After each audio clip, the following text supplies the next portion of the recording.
Hey there, everyone. June 9th. What happened today? Well, if you recalled from yesterday's video, I was so upset about that audio-video receiver not working properly.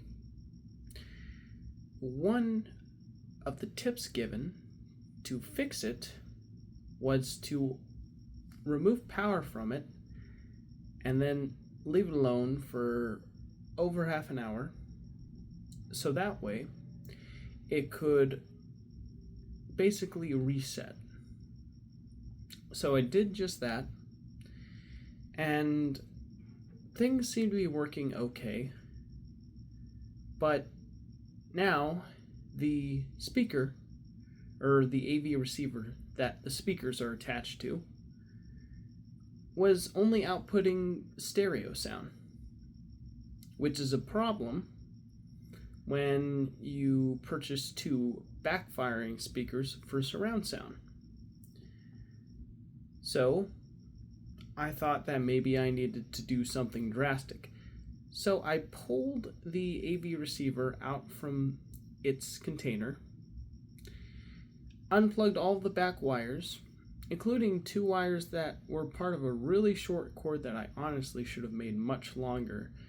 I have no idea why, because when you're making an AV, putting together an AV receiver, you pretty much have to do all of the cords from scratch, where you get this special wiring, you cut it after a certain length that fits your room size and scale, and then you have to skim the top of it, the plastic skin of it off, and then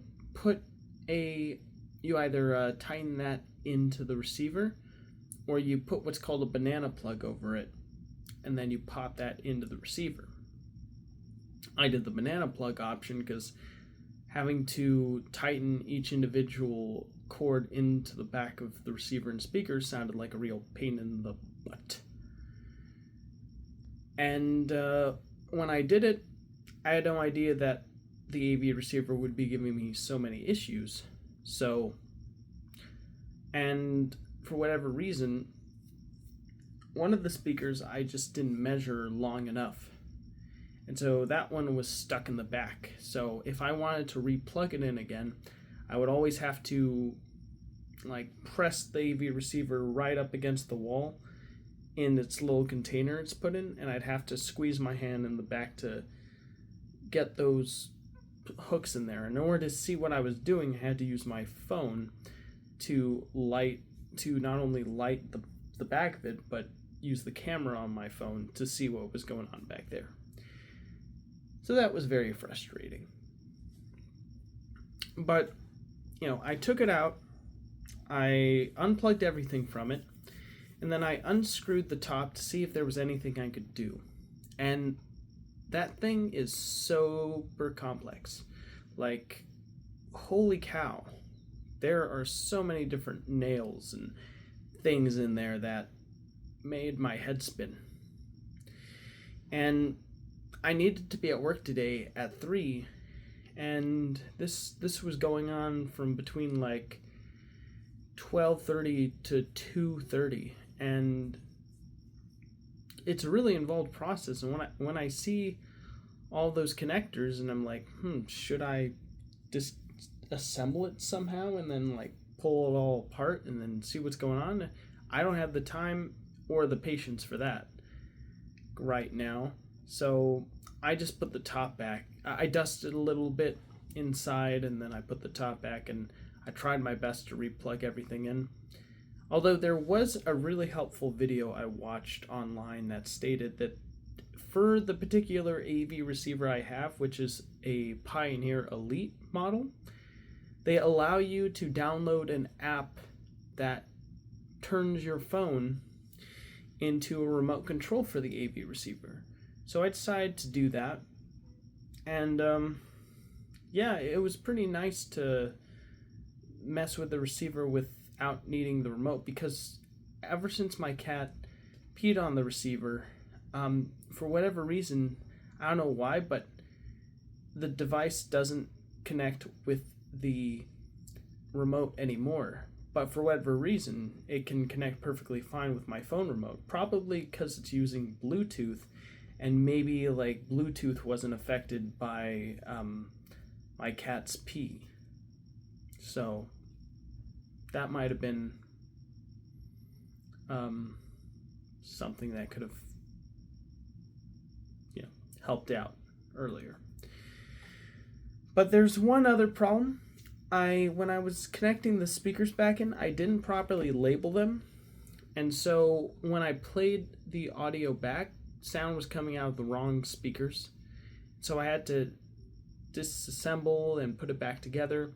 Sound was coming out of certain right speakers, but currently the back left speaker and the front speakers got switched around. So as soon as I can, I'm going to switch them back around. But it's a really involved process because you need to make sure you don't pull any wires out accidentally, because the way the wires are constructed is somewhat flimsy. Sometimes I accidentally pulled the wire out of the banana plug, and I had to reinstall the banana plug on the wire, and that was a real pain in the butt. But yeah, that pretty much ate up most of my day. I thought about buying a new one, open box.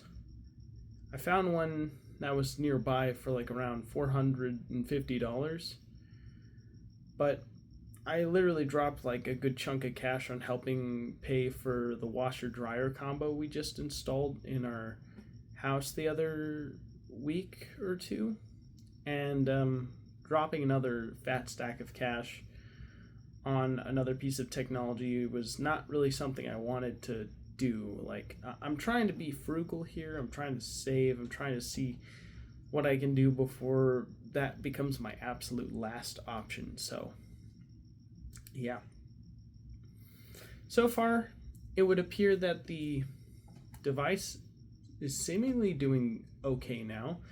Like, we watched some extended periods of TV on the news, and I mean, there didn't seem to be any issues with the sound, so other than me needing to rewire the speakers, but other than that, it seemed fine. Who knows?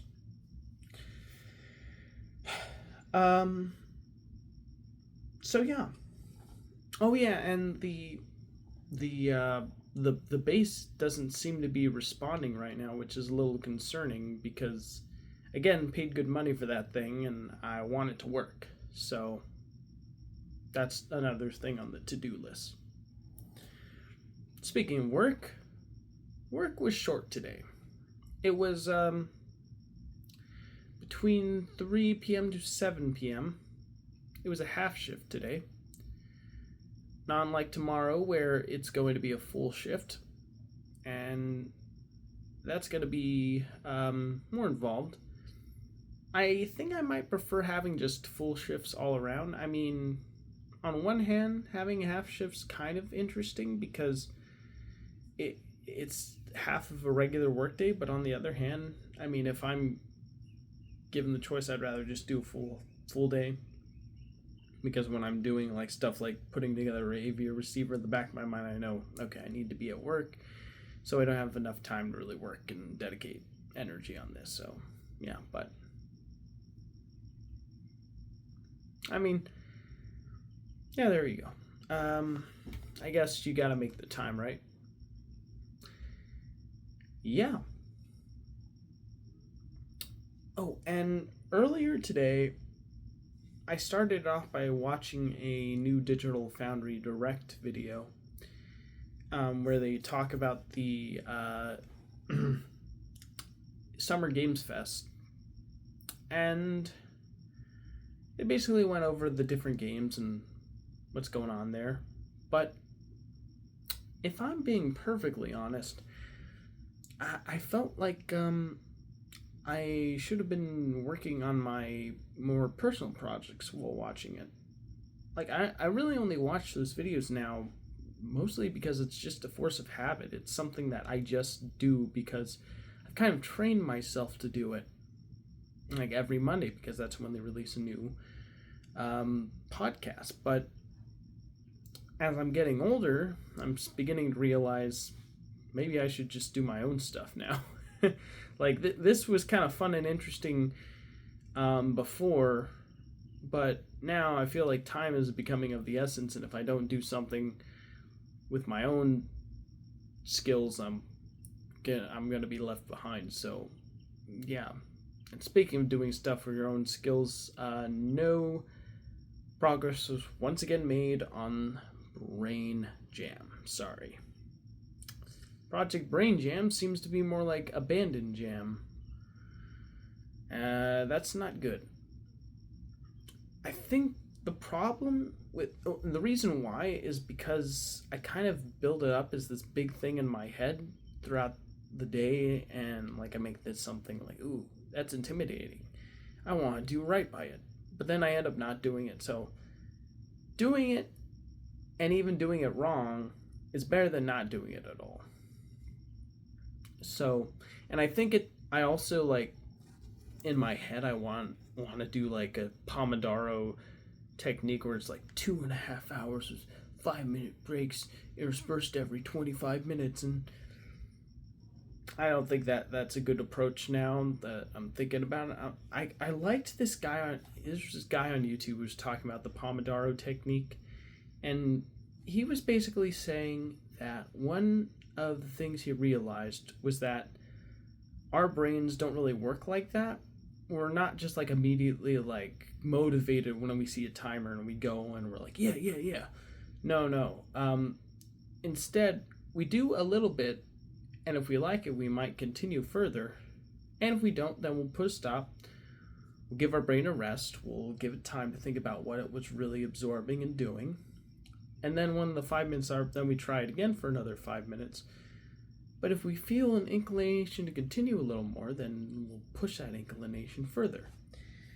And we just keep on doing that where, now it's 7 minutes or 8 minutes or 10 minutes with a 5-minute break, until eventually you get into what's called the flow state, where you realize, I'm actually really enjoying this. All right, we'll do a whole 20 minutes. So that's something that I know I should really get into. I need to really make this working on this channel enjoyable and fun and interesting.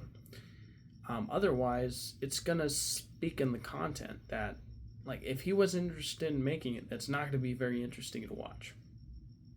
So I need to find that heart to make it engaging for me.